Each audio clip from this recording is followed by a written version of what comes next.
The metal ladle didn't just strike my temple, it seared through the very fabric of my reality. I remember the sound first, a dull, wet thud against my skull, followed immediately by the splashing of boiling tomato bisque across my cheek and shoulder. The pain was blinding, a white-hot flash that made my knees buckle, but it was the voice that followed which truly cut me open. "Who taught you to cook, you senile incompetence?" Bianca screamed, her voice shrill and vibrating with a rage that seemed disproportionate to a simple pot of soup. I clutched the edge of the granite countertop, gasping for air, waiting for the spinning room to settle. Through the haze of pain, my eyes darted toward the living room. My son, Julian, was sitting there on the plush beige sofa, the blue light of the television flickering against his glasses. He had heard the scream. He had heard the impact. I saw his hand move, not to help me, not to rush into the kitchen, but to the remote control. The volume of the football game swelled, drowning out my whimpers. That was the moment my heart actually broke. Not when the soup burned my skin, but when my own flesh and blood chose the artificial roar of a stadium crowd over the suffering of the woman who had given him life. My name is Eleanor Vance. I am 72 years old, and for the vast majority of those years, I defined myself by who I served. I was Arthur's wife. I was Julian's mother. I was the keeper of the home, the maker of bread, the silent engine that kept the family machine running. I had hands calloused from gardening and cleaning, and a heart that was foolish enough to believe that loyalty was a currency that never devalued. How wrong I was.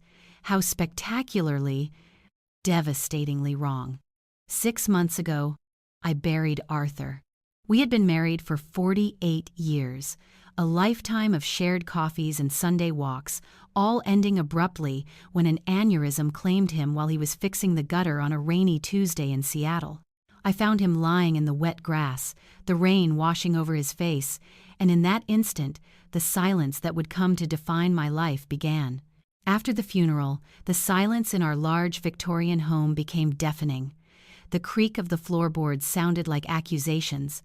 Julian, my only child, insisted I couldn't stay there alone. "Mom, you're getting older," he had said, his voice laced with a concern that I desperately wanted to believe was genuine. "It's not safe. The market is hot. Sell the house, give us the money to invest for your care, and come live with Bianca and me. We have plenty of room." I wanted to be needed. I wanted to be close to him. So I sold the home where he had taken his first steps. I handed over the proceeds to Julian, trusting him implicitly, and moved into their modern, glass-walled apartment in downtown Seattle. The welcome was short-lived. Bianca, a woman whose beauty was as sharp and cold as a diamond, tolerated me at best. To her, I was an intrusion, a relic of a bygone era that cluttered her minimalist aesthetic. My room was a converted study, barely large enough for a twin bed and a dresser. The window looked out onto a brick wall of the adjacent building. I tried to make myself small. I tried to be invisible. I took over the cooking, the cleaning, the laundry, hoping to earn my keep, hoping to buy their affection with my labor. But nothing was ever good enough. The roast was too dry. The shirts weren't starched enough. I walked too loudly. I breathed too heavily. And Julian retreated. He became a ghost in his own home, deferring to Bianca's every whim, shrinking away whenever she directed her venom at me. That evening in the kitchen was the crescendo of months of simmering hostility. After the ladle struck me, I stood there, soup dripping onto the pristine floor, trembling not just from pain but from humiliation. Bianca stood over me, chest heaving, her eyes full of disgust. "Look at this mess, Eleanor. You are useless. Absolutely useless. I don't know why Julian thought bringing you here was a good idea. You're a parasite." I looked toward the living room again. Julian remained motionless, his back to me. The betrayal was absolute. Something inside me, a tether that had held me to this family, to this idea of obligation, snapped. I didn't scream. I didn't fight back. I simply turned to the stove. There were 3 other pots, simmering potatoes, gravy, glazed carrots. With a strength I didn't know I possessed, I swept my arm across the range. The pots crashed to the floor in a thunderous cacophony of metal and ceramic. Food splattered everywhere, coating the cabinets, the stainless steel appliances, the floor. The noise finally pierced Julian's bubble. He scrambled up from the sofa, rushing into the kitchen, his eyes wide with shock. "Mom? What did you do?" he whispered, looking at the destruction. He didn't look at the burn on my temple. He looked at the gravy on the floor. "She's crazy!" Bianca shrieked, stepping back to avoid the mess. "She's finally lost her mind, Julian. Look at this. She attacked me. She destroyed our kitchen. Call the police. Get her out of here." I stood amidst the wreckage, my breathing steady for the first time in months. Julian looked at me, then at his wife. I waited. I waited for him to ask if I was okay. I waited for him to defend me. But the fear of Bianca, the habit of submission, was too strong in him. "Mom," he said, his voice trembling, "why? Why would you do this?" "She hit me, Julian," I said, my voice low and raspy. "She hit me with a metal ladle, and you turned up the TV." He blinked, a flicker of guilt crossing his face, but he quickly masked it. "I didn't hear that, Mom. I just heard the crash." "Liar," I said. Bianca stepped between us. "I want her out, Julian. Tonight, I will not sleep under the same roof as this violent, senile woman. It's her or me. Choose." The silence that followed stretched into eternity. I watched my son, the boy I had nursed through fevers, the man I had supported through college, the person I had loved more than my own life. He looked at his shoes. He looked at the wall. He couldn't meet my eyes. "I think," Julian stammered. "Mom, maybe it's best if you stay at a hotel for a while, just until things calm down, just for a few days." "You're kicking me out?" I asked. "I have nowhere to go, Julian." "You have all my money from the house sale." "I'll give you some cash," he said quickly, pulling his wallet out. "Here," he shoved $300 into my hand. "That will get you a room. We'll talk in a few days." "Please, Mom, just go." He wasn't asking. He was discarding me. I went to my room and packed my life into 2 battered suitcases. I took the few photos of Arthur I had kept, my clothes, and a small, locked wooden box that I had never opened since Arthur's death because the grief was too raw. I walked out of that apartment without looking back. Julian didn't walk me to the door. Bianca watched me leave with a smirk of triumph. The Seattle rain was falling in sheets when I stepped onto the sidewalk. I hailed a cab, but when the driver asked for a destination, my mind went blank. "The Motel 6 on Aurora," I finally said. It was the only place I could think of that might be cheap enough. The room smelled of stale smoke and bleach. The neon sign outside flickered with a rhythmic buzzing that made it impossible to sleep. I sat on the edge of the sagging mattress and stared at the water stain on the ceiling. I was 72. I was a widow. I was homeless. And I had been rejected by the only family I had left. The $300 lasted 4 days. I tried calling Julian. His phone went straight to voicemail. I sent texts. They remained read but unanswered. On the 5th day, the motel manager, a kind but firm man, told me I had to leave. I dragged my suitcases down Aurora Avenue, the wheels clattering over the cracked pavement. I walked until my feet blistered. I found a shelter downtown, but it was full. They gave me a blanket and pointed me toward a park where others camped. That night was the first time I slept under the stars. But there was no romance in it. It was terrifying. I huddled on a bench, clutching my suitcases, listening to the sounds of the city, the sirens, the drunken shouts, the scurrying of rats. The damp cold of the Pacific Northwest seeped into my bones, a chill that no blanket could block. I became one of the invisible people. I saw how pedestrians averted their eyes when they walked past me. I saw the mixture of pity and revulsion on their faces. I learned to scavenge. I, Eleanor Vance, who used to host dinner parties with silver cutlery, found myself digging through the dumpster behind a bakery for day-old bagels. I learned which public restrooms were safe and which libraries wouldn't kick you out for napping in a chair. Weeks blurred into a gray haze of survival. Hunger became a constant, dull ache in my belly. But in that deprivation, something strange happened. The silence wasn't empty anymore. It was clarifying. I had no one to serve, no one to cook for, no one to clean up after. I was miserable, yes, but I was also solely responsible for myself. One afternoon, seeking shelter from a particularly heavy downpour, I sat in the corner of a public library and opened my suitcase to find dry socks. My hand brushed against the wooden box, Arthur's box. I hadn't opened it because I thought it just contained his old watch and cufflinks. But facing the end of my life, I needed to feel close to him.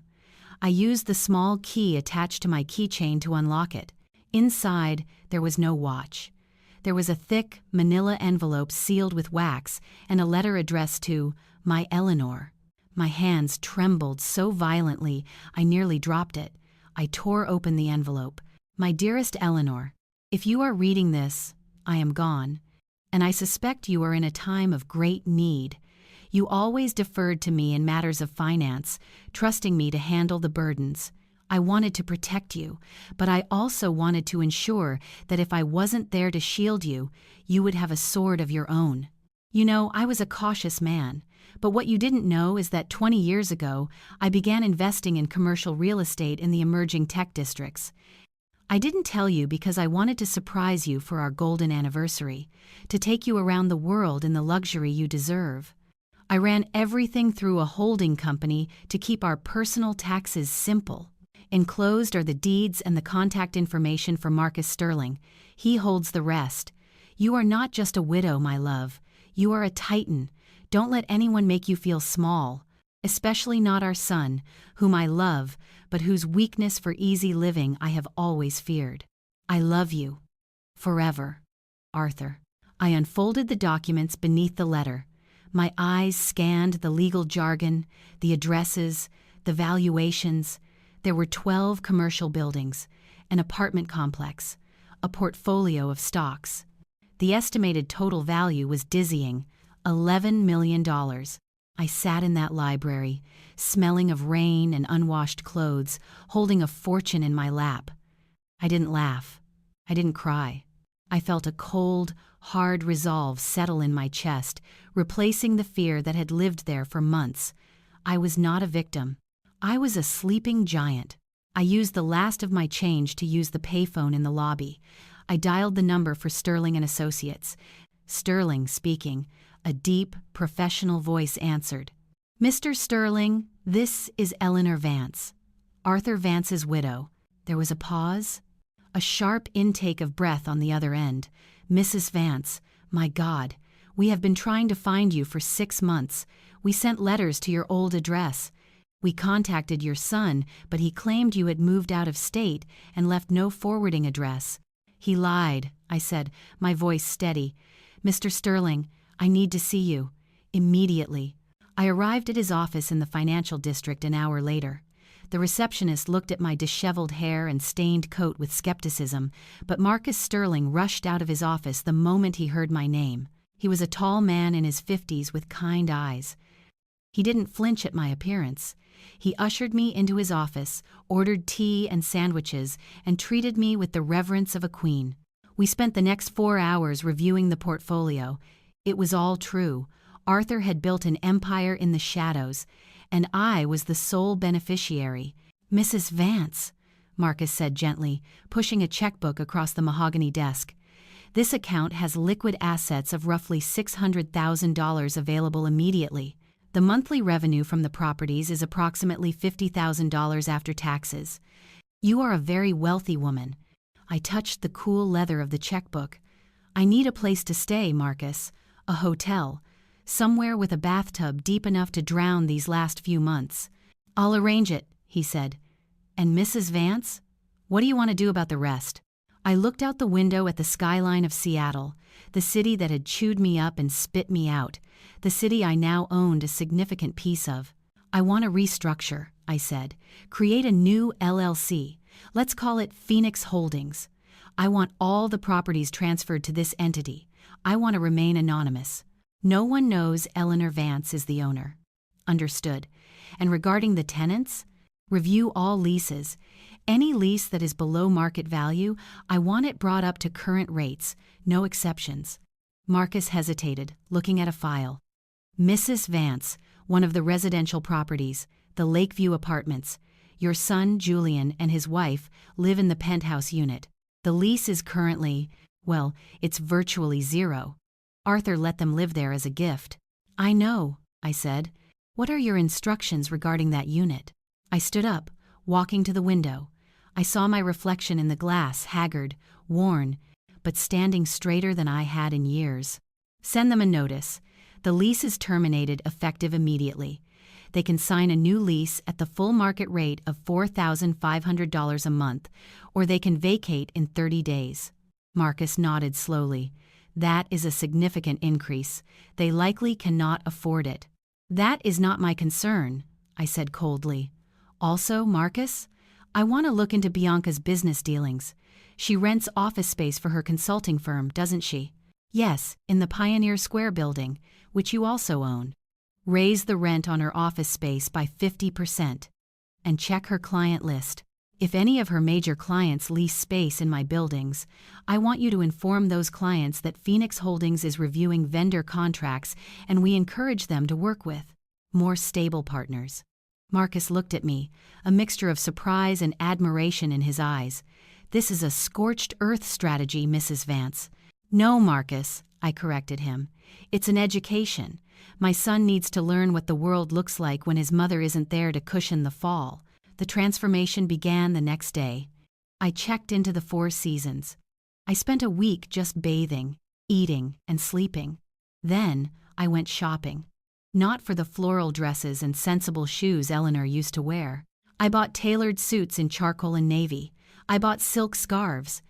I cut my gray hair into a sharp, chic bob. I bought glasses with bold, dark frames. When I looked in the mirror, I didn't see the grandmother who made soup. I saw the CEO of Phoenix Holdings. I spent my days in Marcus's office, learning the business. I had an aptitude for it that surprised us both. Years of managing a household budget on a shoestring had taught me efficiency. Years of observing people had taught me psychology. 2 weeks later, the panic began. Marcus updated me. Julian had received the notice. He called the law firm screaming, demanding to speak to the owner. He claimed it was a mistake. He claimed his father had promised him the apartment forever.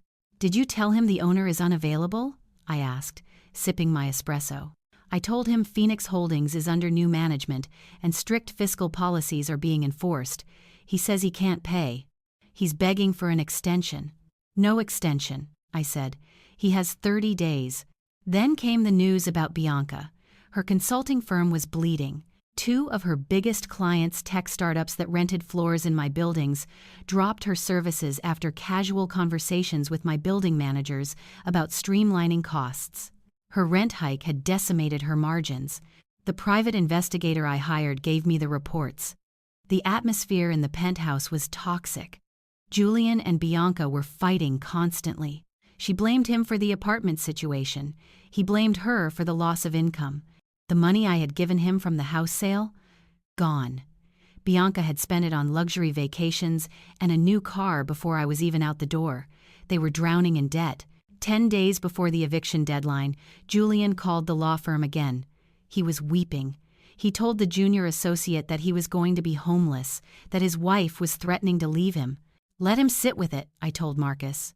But I wasn't heartless. I wasn't Bianca. I reviewed the tenant list for the entire building. There was a single mother in 4B, a nurse named Sarah, who was also struggling with the rent increase.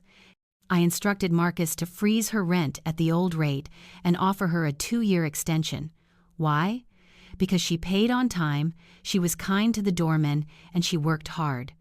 I rewarded character. I punished entitlement. The day of the eviction came. I didn't have to be there, but I needed to see it. I sat in a black sedan with tinted windows parked across the street from the Lakeview Apartments. It was raining again, a fitting backdrop. I saw Bianca come out first. She wasn't carrying suitcases. She was storming out, getting into a waiting Uber. She wasn't looking back. She had abandoned the sinking ship, just as she had abandoned me. Then came Julian. He looked older, smaller. He was dragging boxes onto the curb, struggling in the rain. He sat on one of the boxes, head in his hands, completely alone. No wife. No mother. No home. My driver looked at me in the rearview mirror. "Should we go, ma'am?" "Not yet," I whispered. I watched him for an hour. He made phone calls that clearly went unanswered. He looked at the sky and let the rain soak him. He was hitting rock bottom. It was the most painful thing a mother could watch, but I knew that if I intervened now, if I saved him again, he would never become a man. He would stay a boy forever. Finally, a beat-up van arrived. A friend, perhaps. They loaded his things. As the van drove away, I felt a tear slide down my cheek, but I wiped it away. The lesson wasn't over. 3 months passed. I bought a townhouse in Queen Anne with a view of the Sound. I filled it with art I liked, books I wanted to read. I started a foundation to help elderly women facing homelessness. I was busy, fulfilled, and powerful. But the silence in the evenings was different now. It wasn't the silence of abandonment. It was the silence of waiting. I kept tabs on Julian. He was staying in a cheap studio in rent-controlled housing. He had gotten a job at a warehouse, loading trucks on the night shift. Hard labor, honest work. The report said he was living simply. No parties. No new girlfriends. Just work and sleep. One Tuesday, I decided it was time. I told Marcus to arrange a meeting. I told him to tell Julian that the owner of Phoenix Holdings wanted to discuss his outstanding debt he still owed for damages to the apartment and back rent. Julian arrived at the office at 2 p.m. sharp. He wore a cheap suit that didn't fit well, but his shirt was pressed. He looked tired, but his eyes were clear. He sat in the conference room, nervously twisting his hands. I walked in. I was wearing a cream-colored power suit, my heels clicking on the hardwood floor. "Mr. Vance," I said, my back to him as I closed the door. He gasped. The sound was like all the air leaving the room at once. "Mom?" I turned around. He stared at me, his mouth agape. He looked at the suit, the hair, the confidence radiating off me. He couldn't reconcile this woman with the person he had kicked out. "Mom? What are you doing here? Do you work here?" I sat at the head of the table, placing a folder in front of me. "I don't work here, Julian. I own here." He shook his head, confused. "You? What?" "Phoenix Holdings, the buildings, the apartment you were evicted from, the warehouse you currently work in. I own it all. Your father left it to me." He sank back into his chair, his face draining of color. You evicted us? You raised the rent?" "I did." "Why?" he whispered, tears welling in his eyes. "How could you do that to your own son? How could you watch your wife strike your mother with a ladle and do nothing?" I countered, my voice sharp. "How could you turn up the volume on the television to drown out my pain? How could you hand me $300 and send me to sleep on the street?" He flinched as if I had slapped him. "I slept in a park, Julian. I ate out of garbage cans. I was invisible, and you never called. You never looked for me." I was scared," he sobbed. "Bianca, she controlled everything. I was weak. I'm so sorry, Mom. I'm so sorry." "I know you were weak," I said, my voice softening just a fraction. "And that is why I had to be strong for both of us. I had to let you fall. Because as long as I was catching you, as long as I was serving you, you were never going to stand on your own 2 feet." He buried his face in his hands, his shoulders shaking with grief. "I lost everything, Mom. Bianca left me. My friends left me. I have nothing. You have a job," I reminded him. "You have a roof over your head, humble as it is, and for the first time in your life, you are paying your own way. You aren't living on my charity or your father's legacy. You are surviving." He looked up, wiping his eyes. "Did you bring me here to rub it in? To laugh at me?" "No," I said. "I brought you here to ask you a question. Who are you, Julian? Now that you aren't Bianca's husband or Arthur's spoiled son, who are you?" He looked down at his rough hands. "I'm a guy who loads trucks," he said quietly. "I'm a guy who is trying to pay off his debts. I'm a guy who misses his mother." I felt a crack in the armor I had built around my heart. "The debt you owe Phoenix Holdings is forgiven," I said. He looked up, shocked. "But," I continued, raising a finger, That is the last financial aid you will ever receive from me. You will stay in your studio. You will keep your job. You will learn what it means to build a life brick by brick. I understand, he nodded vigorously. I don't want your money, Mom. Can I see you? Can we have coffee? Not as the owner and the tenant, just Mom and Julian? I looked at him. I saw the regret etched into the lines of his face. I saw the humility that hadn't been there 6 months ago. The soup stain on the floor was gone. The ladle was a memory. But the scar on my temple was still there, hidden under my hair, a reminder. We can have coffee, I said. Once a month. He smiled, a tentative, fragile thing. Thank you. He stood up to leave, pausing at the door. Mom? Yes?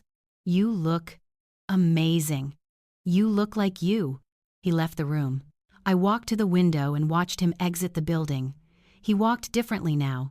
He didn't strut with unearned arrogance, nor did he shuffle with shame. He walked with a steady, measured pace, stepping into the Seattle rain without an umbrella, unafraid of getting a little wet. I turned back to my desk and opened the file for the new community center I was planning to fund. The lesson hadn't been just for him, it had been for me too. I had learned that love isn't about setting yourself on fire to keep others warm. It's about tending your own hearth so that you have enough light to guide them through the dark, provided they are willing to walk the path themselves. I was Eleanor Vance. I was no longer a shadow, and for the first time in 72 years, my story was entirely my own.